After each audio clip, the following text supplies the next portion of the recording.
on Facebook and on YouTube. And if you're watching us, please let us know where you're watching so we can see if this is a test, and we want to see if it has worked. I can't tell anything different. I've been told that I can toggle.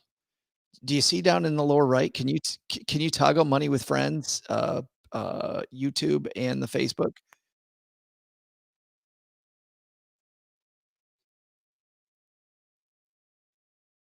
Yes. Oh, so I'm the only one that has the toggle. So, excuse us, guys, while we nerd out on this new stuff that our software does.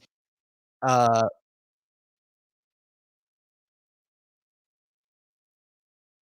yes. Yep, he just said Facebook here, but yes. And now I just switched over, so it should be YouTube only. Lance is with us. Hey, Lance. Lance also. No, I'm just saying that I was toggling. I can toggle, so it's one or the other, or it's both. How about that? This is pretty neat. So our system is called BeLive, and BeLive gets better all the time. It is. We will call BeLive slightly unstable. Everybody has that friend who is slightly unstable. BeLive is BeLive is our slightly unstable friend. That's funny. On that. There I am. Nobody could Thank you, probably Lance. nobody could probably even hear you but me. Oh, that might have been interesting. Yeah. That probably Well, was. I don't know. Lance, could you hear me before or no? We'll ask Lance. I don't know. It's Friday morning. It is Friday morning. I thought we were going live 2 hours later than this. 2 hours later. Yeah, I thought we were at 10 o'clock Eastern or Central. Right. Instead, it's 8 o'clock Central. Well, so you're up early. It's 8:40. So this is a pre-breakfast recording session for you. Oh, no. I was finishing off my eggs. Just okay. Getting things done. And then I get this thing from Bobby that says, "Are you okay?" Yeah, because you're usually pretty on it. I got a haircut. I mean, you have to be reasonably organized to do. How many podcasts a week do you do? 9. So 9. Yeah, 9 podcasts a week. So I think that you usually show up. You got a calendar going there, Joe. Oh, that's sweet. Ron's got them both going. That's cool. Yay. Yeah. Okay. They're both working. Well, good. So everybody, we're going to get started. This is a live recording of Money with Friends. We do 2 at once. We'll figure this out again later. Today, we're just going to stream both of them. So hang out for both. We may figure out a different solution where we go, now that we can do both. I don't know what we're going to do because right. For YouTube, we like the shorter videos. For Facebook, we like the longer video. So who knows? But we've got some cool stuff. Are you familiar with Quibi? Well, let's just ask that when we hit record. Yes. Anybody here familiar with Quibi? You guys watch Quibi? Anybody sign up for Quibi? I would love pay for Quibi. Is anyone paying for Quibi? Yes, I would love to hear from people who are paying for Quibi. I will tell you, until about a month ago, I had no idea what the hell Quibi was. I had no idea. Do you know what Quibi stands for? I don't, but let's not blow it. See, exactly. Record. I did not either.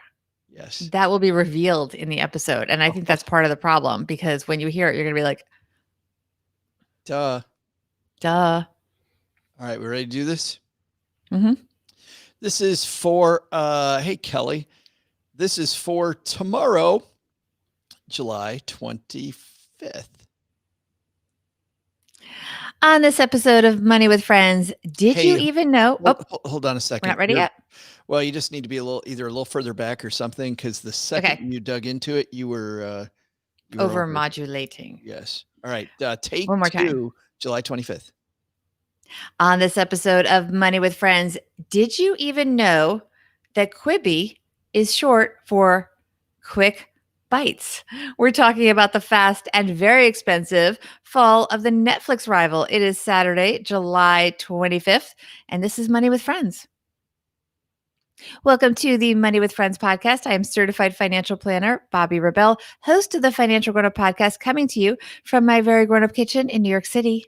And coming to you from my mom's roaming basement that right now is in Texarkana, Texas, where we're making the Stacking Benjamin show. This week, I'm Joe Salsi. Hi.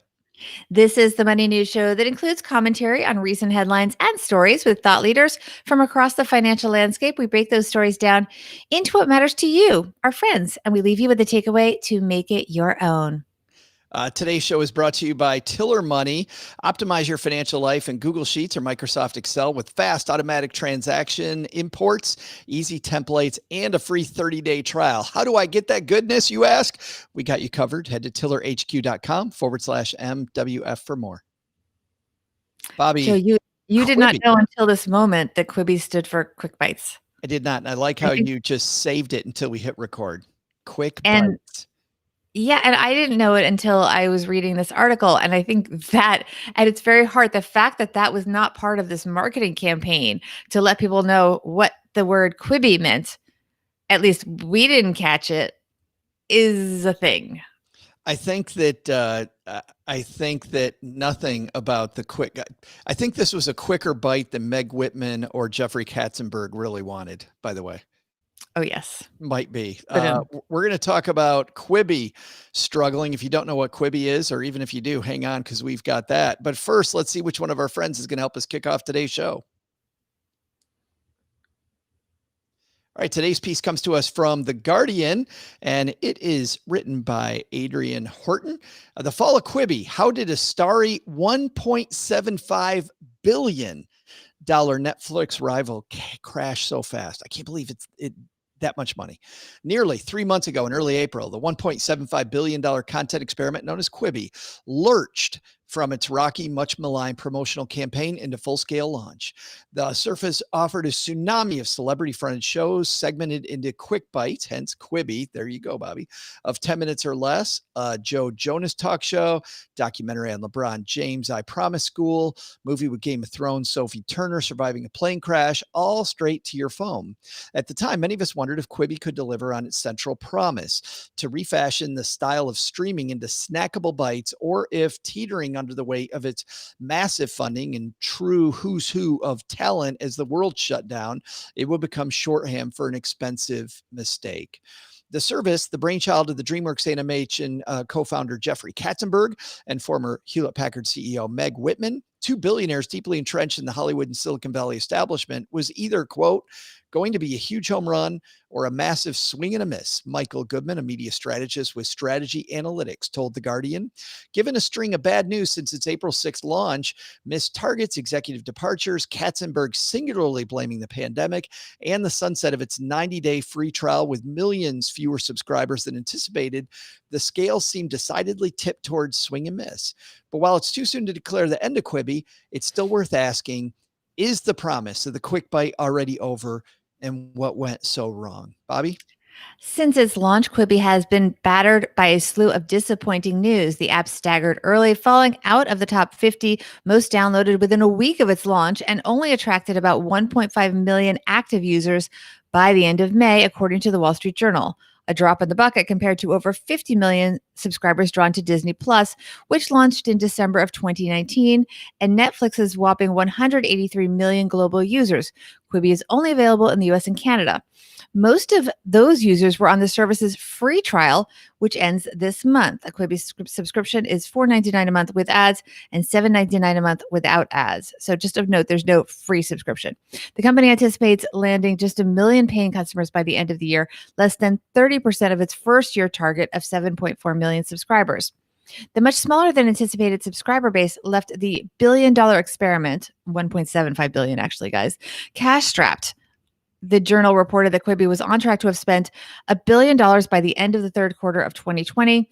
And though it raised an additional $750 million earlier this year, would require another $200 million of new funding by the second half of 2021 to stay afloat. Meanwhile, tentpole advertising partners such as Pepsi, Taco Bell, Anheuser-Busch, and Walmart were seeking to renegotiate their agreements with Quibi based on pandemic hits to their business and Quibi's less than promised viewership. And then it goes on to talk about the fact that it got a lot of bad press, and it got some backlash about the high prices that it paid a lot of the celebrities that are on its show. For example, it talks about Reese Witherspoon got $6 million to voice something, and her husband is apparently the head of talent and content acquisition. So this is happening while the staffers are kind of frustrated because they're having cutbacks. So it's just become a mess. It's funny because Jeffrey Katzenberg, and it goes on and this is a really long article, guys. So we'll just kind of sum up the rest of this. But Jeffrey Katzenberg singularly said that the pandemic was to blame for this because of the fact that, you're not traveling from home. So you're not getting these little spots at your desk where you just need a 10-minute break. Like this whole thing is based on like a 10-minute break at your desk at work. I'll take a 10-minute break. I'll watch this little thing on Quibi. Then I'll go back to work, right? I'll get these little, well, no, nobody's going to work. And so ostensibly that's not it. But do you think it was the pandemic? I think that was one factor, but I think they were already going to have problems. One thing that's talked about, so this is a great article, and I also went and did some listening to some podcasts and some other articles about this because I was very curious about this whole debacle. Part of the problem also is that when you think about quick hits of celebrity fare, so for example, they hired Chrissy Teigen to do something about her being a judge. So that seems very kind of forced. But you can be entertained by Chrissy Teigen for free on her Instagram, which is awesome. And that's also quick hits. So, and also a lot of these celebrities have YouTube channels, which is also generally quick hits under 10 minutes. So why are you, again, there's ultimately no free option for this. Why are you going to actively download this app when you can see a lot of this stuff for free? And people already have a lot of content. They compared it to Disney Plus. I can tell you in my household, we had to get Disney Plus immediately because I have a 13-year-old boy who had to watch The Mandalorian. So there was a must watch. Like you had to get Disney Plus for a lot of people. And there's a lot of established Disney content that people really wanted. That's not true. It's great in a sense that it's all original content, but you don't have that built-in base if you have all original content, even though the celebrities were meant to be an attraction. Here's another problem that I have with it, just on my phone. Like I can't watch it on the big screen. I have to watch it on my phone. And I just, okay, watching something for 15 minutes on my phone. I don't mind watching, in the morning, I wake up, I make my eggs, and I hit the Instagram feed, and then it's just everybody's story, right? And that's fun. But like you said, that's all free. I can watch it. It'll just scroll for free, but paying $5 a month to watch something on my phone. And also when it comes to shows, actual shows, I generally look for character development. And I know most people would say, I don't really care about that. But if you look at shows that are popular, it's character development. And I think it's very difficult to develop characters in 30 minutes. How are you going to develop people and storylines in 15 minutes that make me want to come back? It just seems to me like a real uphill battle. And in that sense, I do think the pandemic did hurt them because I think part of their goal was this would be while people were mobile and only had the phone as a choice. So it would give them something that they could reliably watch for content. But with the pandemic, we're home a lot and people do want almost more immersive stuff. They have the time to watch a movie.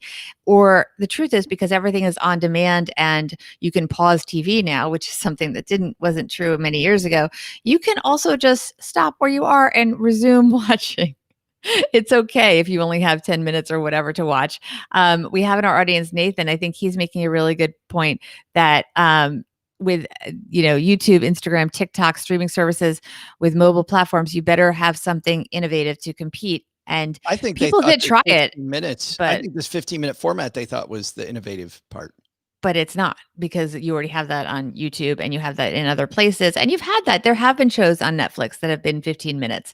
So it's not that innovative. And I don't know. I think that there just wasn't there's so many other services out there. They also came in kind of, I guess Peacock technically was after them. But again, Peacock, which came out recently, which is the NBC channel, they have a built-in audience. People might want to revisit 300 episodes of Frasier or whatever you have it, or show it to their kids. But there's a built-in audience there. People are really, there's so many so much out there already because they're behind the Hulu and the Netflix and the Disney Plus and I don't even know HBO Max, which no one can really figure out how that's different from HBO. But anyway, whatever. It's just there's just all these things coming at us. It's I too think much, Joe. It's too much. I feel overwhelmed just talking about it. I do, but I like the Peacock comparison you make, Bobby, because if you take Peacock as an example, Peacock is free. Hmm. It is absolutely free. Now, they have like the CBS app, they have things that are behind a paywall that if you want more, Not that much. but they entice you with free.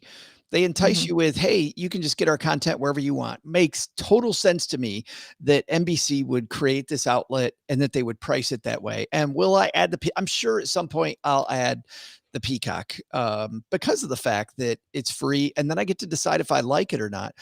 Quibi, even though it's only $5 a month, it's $5 a month. I don't know much about it. 15 minutes doesn't sound like we can really get into anything worthwhile. It seems like the show's just starting to capture my attention by the time we're ending. I'm not sure. I'm not sure why. I'm not sure why I would do that. The other bad thing about this launch, when I first heard about Quibi, I heard about Quibi, I think, on an award show, and everybody was laughing about how everybody had been pitched to be on Quibi by Jeff Katzenberg. Yeah. And so when you hear about a service first as a joke, and everybody's joking about it, I think that means there might be bad stuff coming. Well, also, as I mentioned, I did listen to a bunch of podcasts about this and read a bunch of articles. So I just want to give credit for this. I don't know if a lot of people said this, but I heard Molly Wood on Makes Me Smart talking about the fact that maybe they had too much money. And when you have too much money, you're under pressure to spend it. And they were Sure. paying these celebrities so much money. And then you've just raised the bar so much and the expectation. I mean, there's something to be said for starting small and building up. Netflix, first of all, they started by mailing CDs. Let's not forget that. So they had a base before they even switched to digital, which people were not so sure they could do so well. A lot of Totally. people were not betting on Netflix to make that adjustment. They did it. Blockbuster did not, if you remember back then. I remember interviewing executives of both and being skeptical to both, and Netflix proved me wrong. They made it and more before they even had original content. So this by starting out with so much, especially with these two executives that nobody wanted to bet against. I mean, I wonder if they were just in a bubble surrounded by people that were just yesing them the whole time. Yeah, yeah. It really feels kind of tone deaf. Jennifer hanging out with us says maybe they were playing to a shortened attention span. I was going to joke and say Jennifer has a comment, but my attention span is so short I can't read it all. But I didn't do that. I think to some degree maybe they were, Bobby, but it just seems to me also. I'm I'm with you. I think that it just comes across a little tone deaf. One more thing, I like what you said about too much money. I remember interviewing Don Hahn, the Disney producer who produced like The Lion King, and I asked him about about constraints, about a guy. He had been an artist himself, an Imagineer himself, and then he's on the other side. He's the guy controlling the purse strings. And I said, "Is that tough going from artist to the guy with the purse strings?" And he said, and I love this quote: "Artists do better with constraints.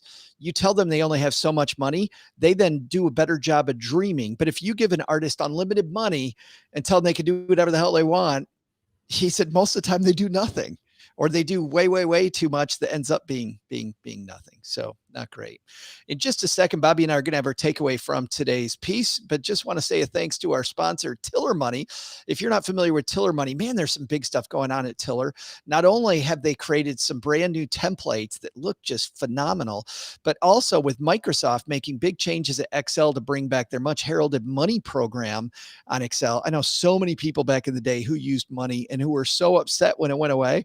Well, with money now back, money integrates right into Tiller, making it something that was already the most flexible, usable product that I knew of, even more flexible and usable. So it's your financial life in a spreadsheet, automatically updated every day. And because it's a spreadsheet and there's templates, you don't have to create your own. Everything automatically and safely downloads wherever you tell it to go into this spreadsheet. And then you can make it either more simple or you can customize it the way you want. You don't have to sit through a bunch of ads. You don't get marketed nonstop by companies that just want to market you stuff while they look at your budget. How intrusive is that? None of that. Tiller Money. If you want to see how it works and sign up, head to tillerhq.com/MWF for more. So big thanks to them. Bobby, what's our takeaway from Quibi? Quibi's not dead yet, but not looking great. No, no. So, and we didn't talk about this, but I do think that they have to think about an exit strategy because there's too much money at stake for them to just, they're not going to just fold. They have a whole content library. I do think that there will be some kind of exit separately. So I wanted to relate this to our listeners and how what they can really take away from it in the spirit of our takeaways. When something doesn't work, are you open-minded enough to see the signs, or have you put yourself in an environment where the people around you just say yes to you? And if you need to pivot, do you have the resources for that plan B? Because we did note Quibi is now raising more money. I mean, you went through 1.75 and you're raising a billion and you're raising more. Oh my goodness. As much money as Quibi had, maybe they had too much and went too far with a revolutionary but still unproven idea, solving a problem that maybe didn't exist, at least not as much as they thought. Check yourself along the way. This is advice to our listeners. Check yourself along the way.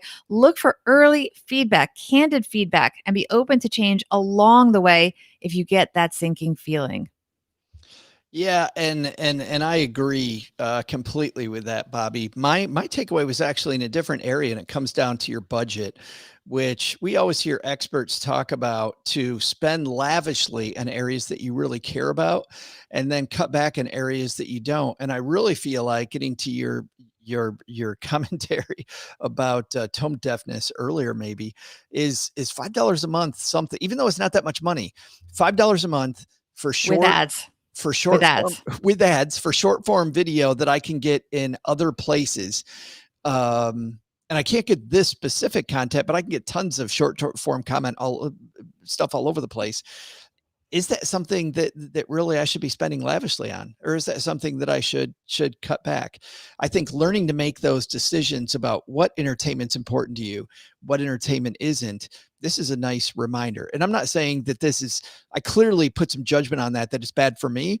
But if $5 and you want this particular entertainment's great for you, fantastic. But I think we're starting to get to the age of, as you said, with Peacock, HBO Max, Netflix, Disney Plus, Hulu, what else we got? Showtime.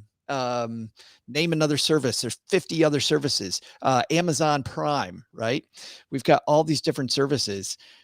How many of these can we actually consume? And when is the crossover point that, even though we can get it, we're actually going to watch it all? I don't know. Mm-hmm. Yeah.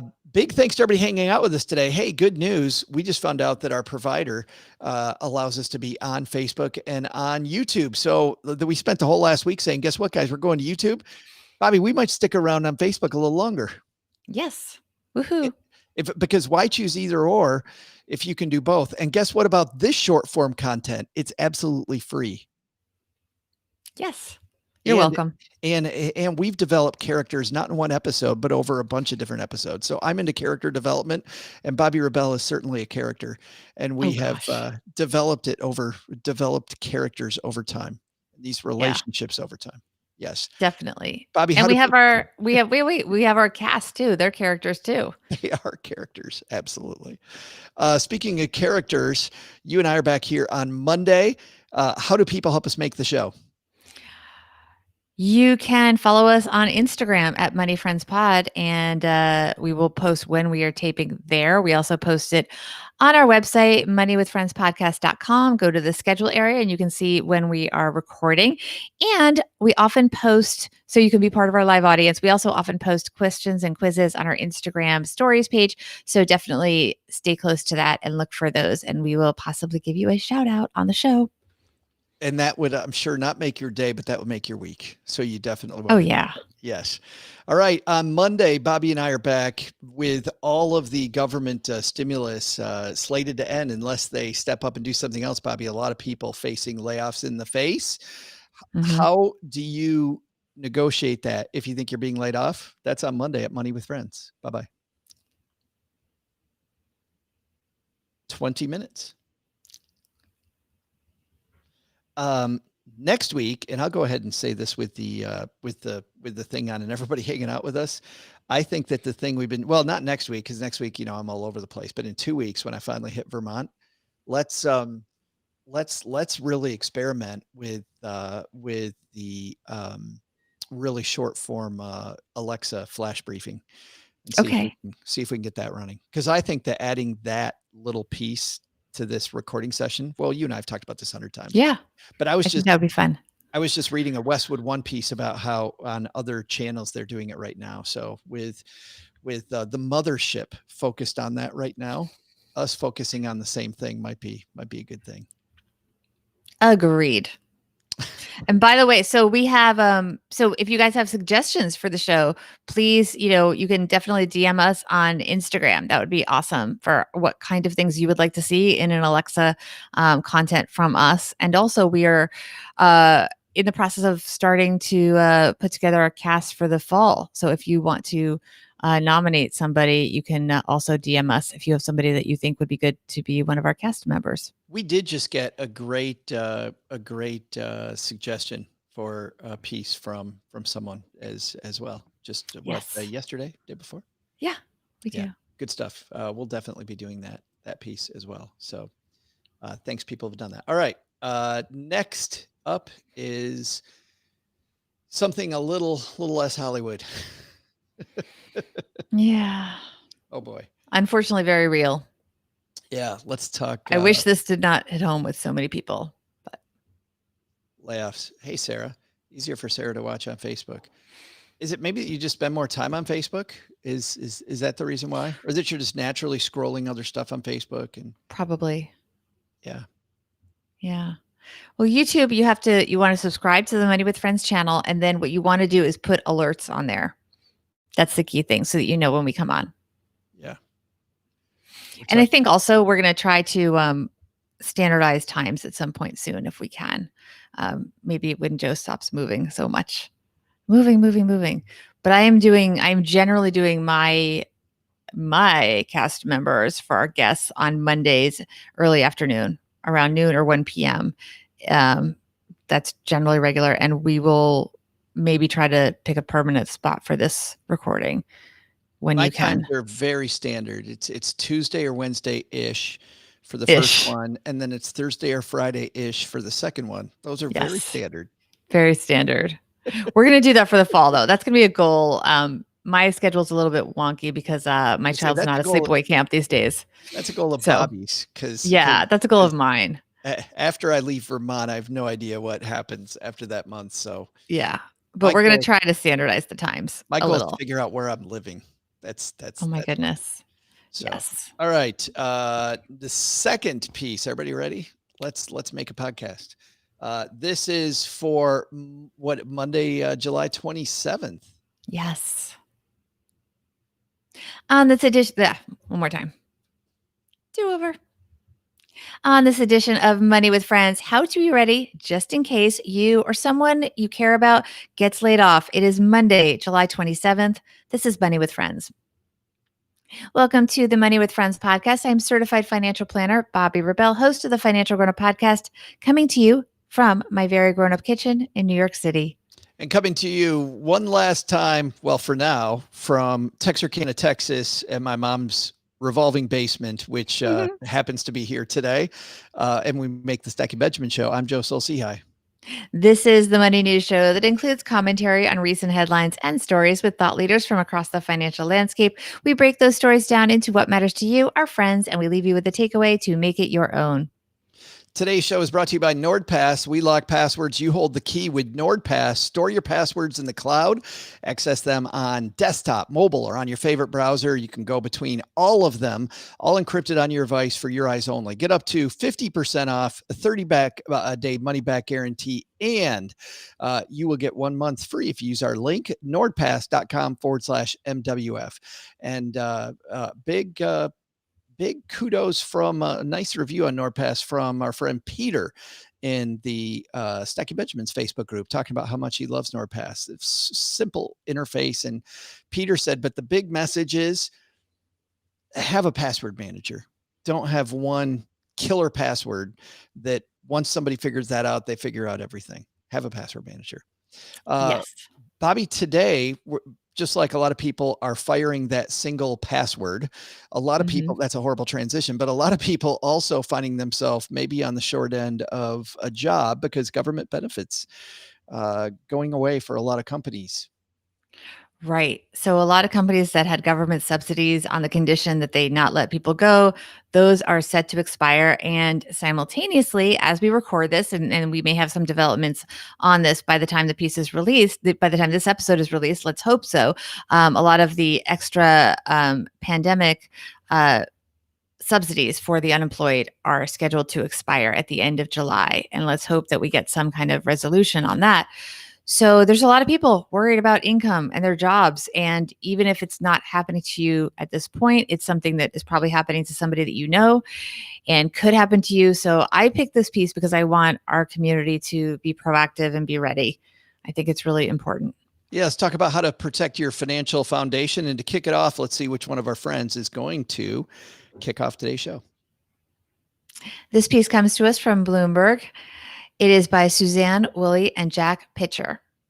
So you're afraid you'll get laid off. Here's how to prepare. These are the key things to start thinking about.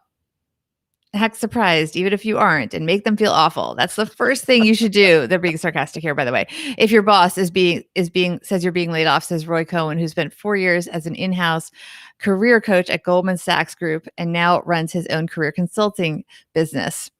Always convey utter absolute shock, he said. The goal is to make them feel bad. That way, if you do want to try and negotiate a better package, there is some potential they may feel guilted in some way. He's not kidding about that. An avalanche of layoffs has been moving across the global corporate landscape in almost every industry as businesses assess their long-term strategy in a post-pandemic world. Last week, American Airlines said they might let go of 25,000 employees, or Wow. 29% of its US workforce. On Monday, UK retailer Marks and Spencer's announced 950 job cuts, and on Wednesday, Bloomberg reported that Germany's Daimler AG might cut about 20,000 jobs. And then last Thursday, data showed new U.S. jobless claims rose to 1.42 million, increasing for the first time since March. That could be a reflection from that some businesses that had reopened are closing back up. Prepping yourself to play head games is one strategy to try if you worry your job might be next. But there are many more practical steps to take. Being laid off will still suck, and they actually wrote that, being laid off will still suck, but it will hurt less if you've put plans in motion. Here are some ways to do that and some pitfalls to avoid. So, Joe, maybe we can just tag team these and go through them. Yeah, I like these. I like doing that. If we just take the headlines here, the first one is to resist the preemptive strike. The piece says the stress of uncertainty may prompt fantasies about beating your company to the punch and quitting. Almost like, Bobby, I'm going to break up with you before you break up with me when you're a teenager. Not so good in this instance. No, there's money at stake. So Yeah. don't do it. And don't accept the company's offer to let you resign rather than be let go. So this is an important, I mean, it's a nuance to some degree. A lot of people think that if they resign, it looks like they've been in the driver's seat. This is from Cohen from Goldman Sachs. But in this market where getting fired is the norm, explaining to future employers that you chose to resign will sound very odd and quite frankly raise questions about your credibility. That said, and they quote, this is actually a friend of mine. I forgot, I didn't realize this. Lindsay Pollock, author of The Remix, How to Lead and Succeed in a Multi-Generational Workplace. Lindsay says, quote, if you have a gut feeling that you might lose your job, trust that instinct and plan for it. A lot of people are feeling somewhat paralyzed right now in fear. An important goal is to get out of that paralysis and move into a place of action. In other words, don't quit, but if you have that feeling, you probably are right. You might have to do something. Yeah, get proactive early on and begin setting things up. I think there's never a bad time to be working on your resume, even if you think that you're not going to be laid off. Working on your resume is so important, and so getting that, and really the modern equivalent, I think, Bobby, of a resume is your LinkedIn page. And you certainly don't have Yes. to be an expert at LinkedIn or on LinkedIn all the time, but keeping it current, making sure that you work on your connections a little bit, get that garden moving, I think is a good place to start.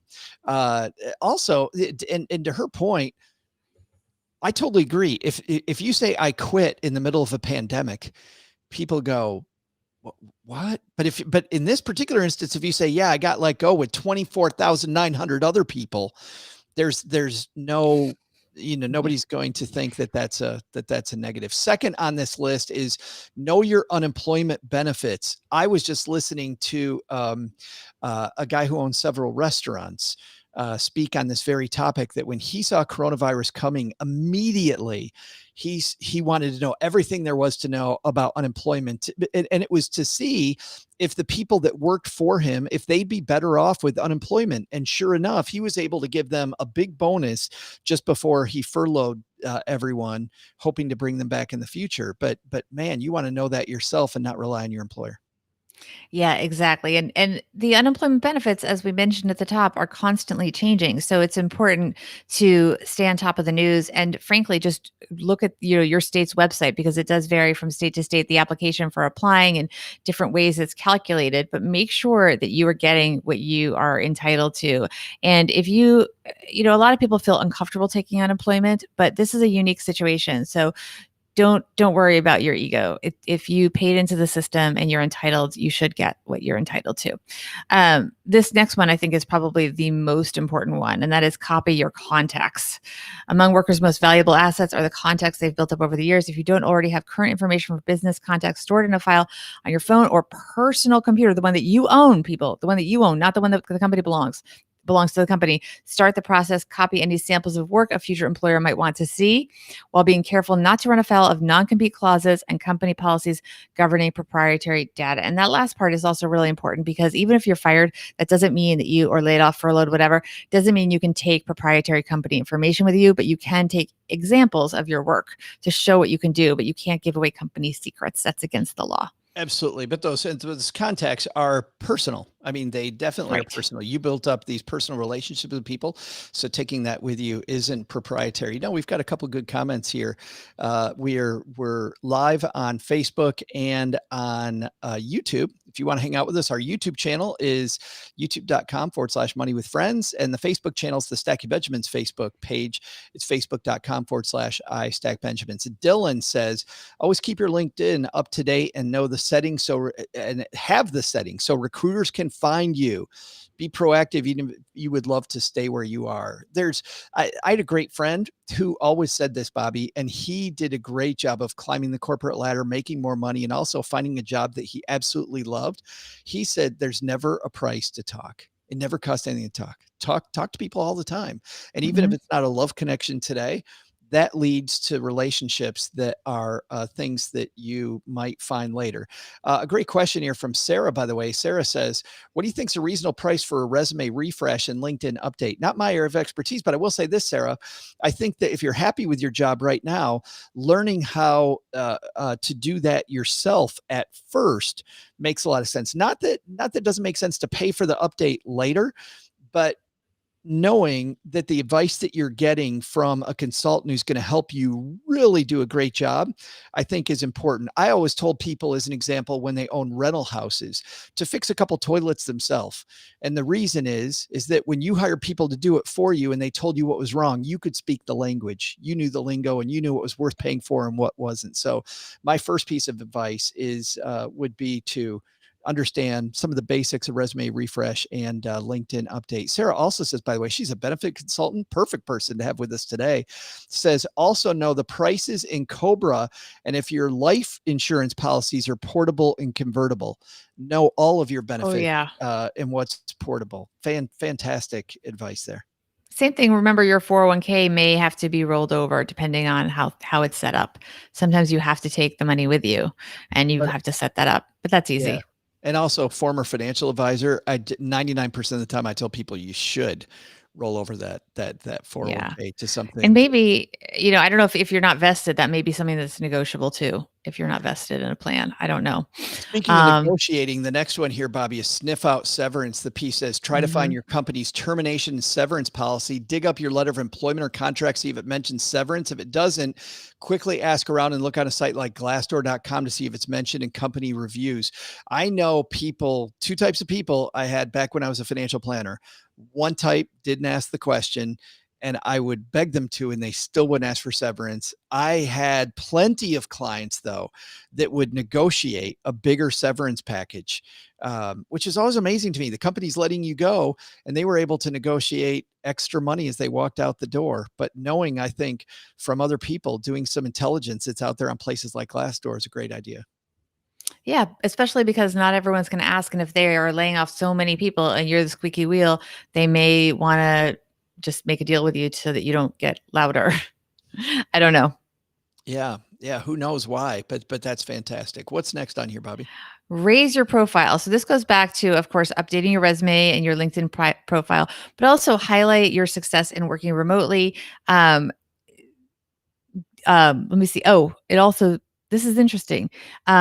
If you want to keep a low profile, go into privacy settings, turn off automatic notifications to your network.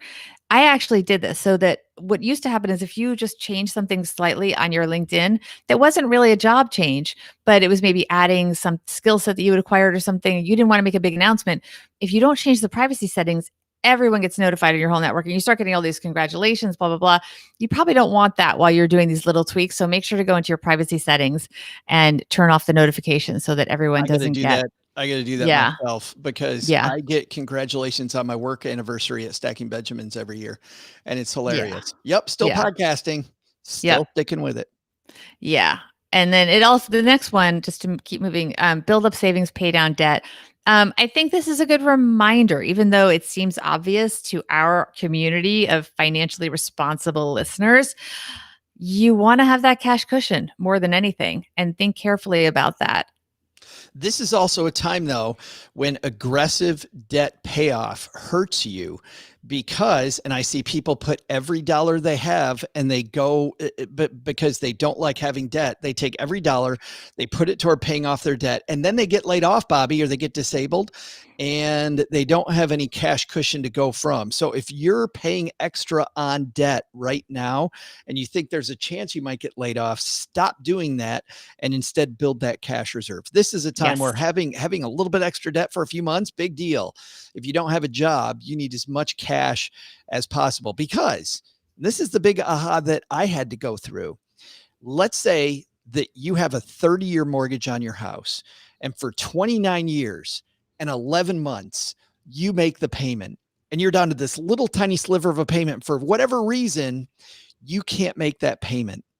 How much of that house does the bank take? All of it. They take the entire house, and you paid it for every single payment but one.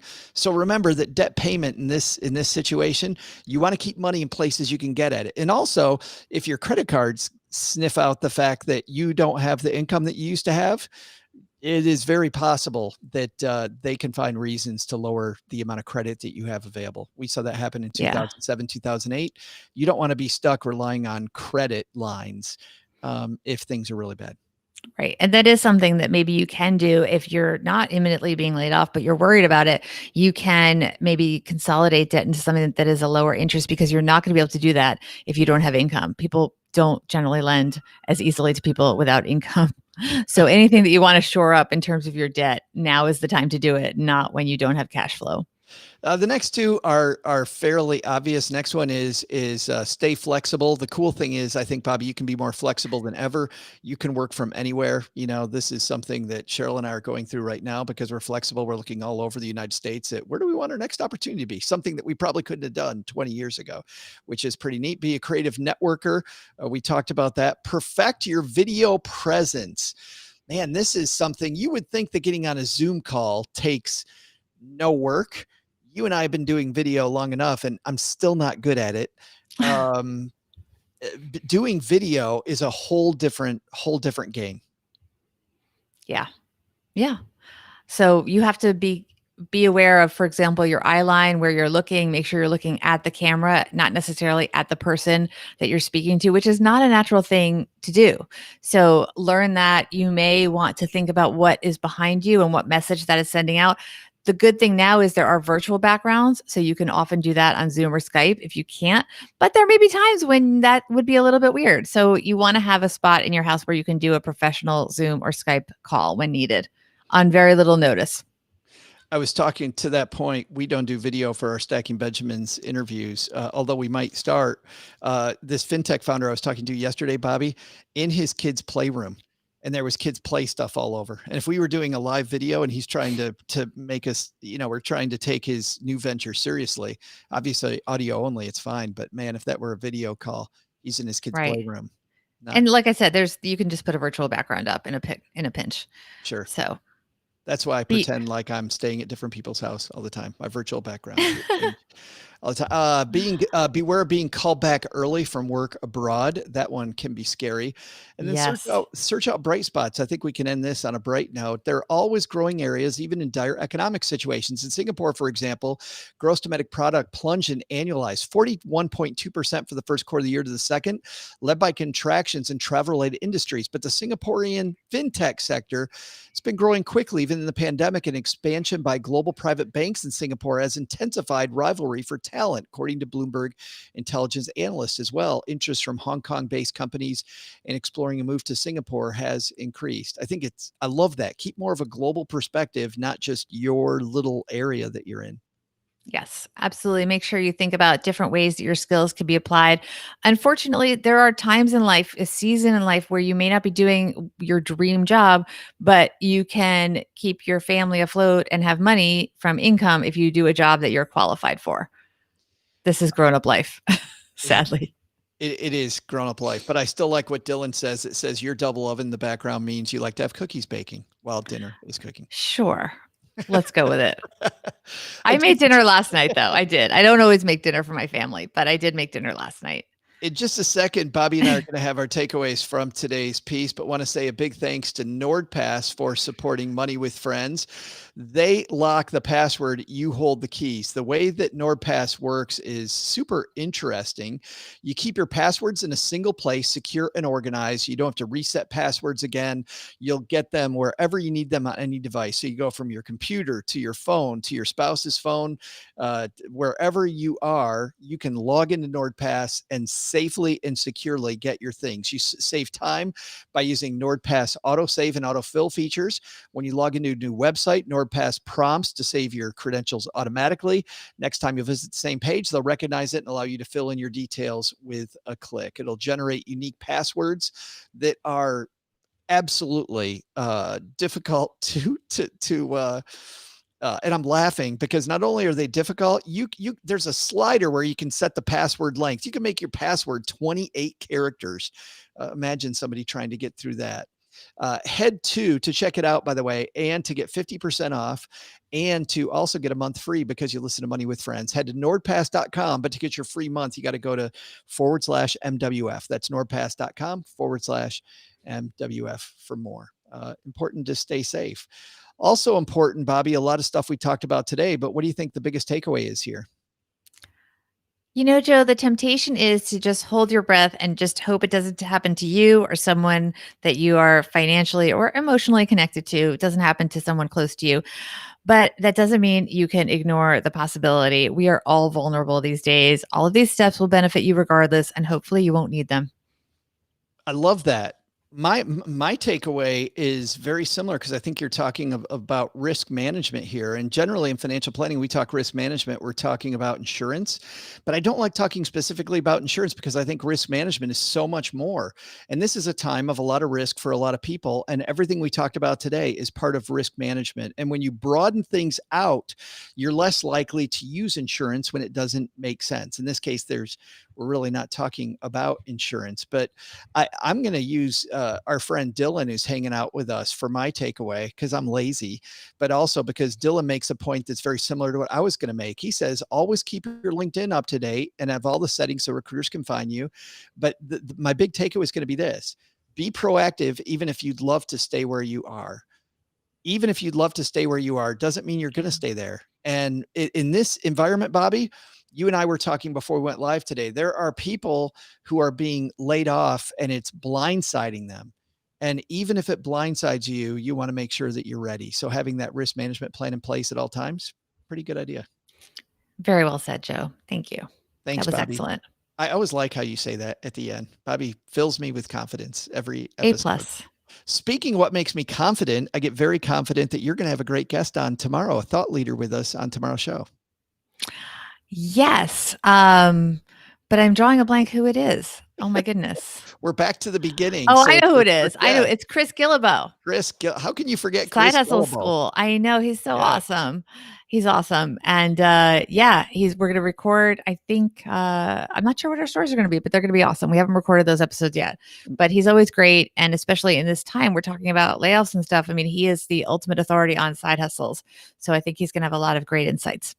Hang out, by the way, with us. If you're listening to this on Monday, the day it's released, head to either our YouTube page or to the Stacking Benjamins Facebook page, and you can watch Chris and Bobby do the show. Also, on Wednesday, I'm going to counter your Chris Gillibo with my Paula Pant.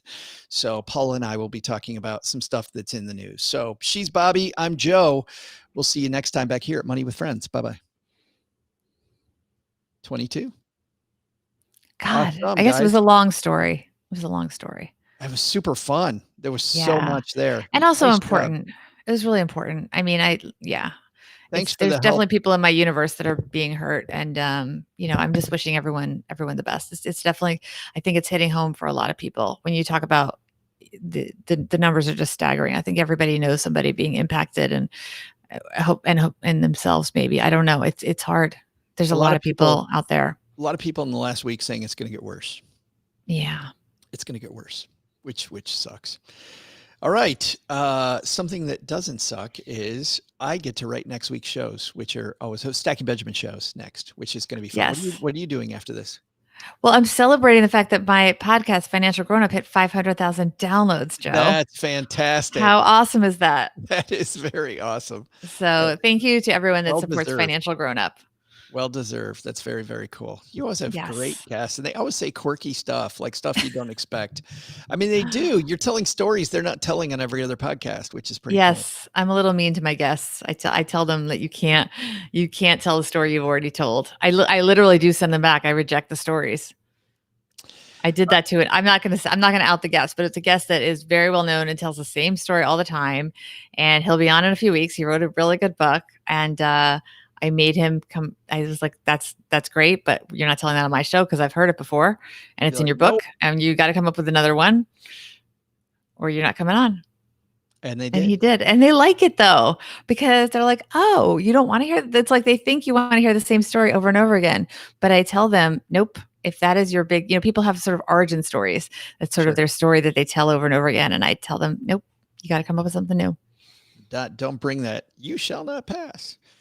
All right. I am headed to Mobile, Alabama tomorrow, and then to Georgia for 2 days. Then I'll be in Cleveland through the rest of the week, and then in Vermont for a month. So that'll be fun. My goodness.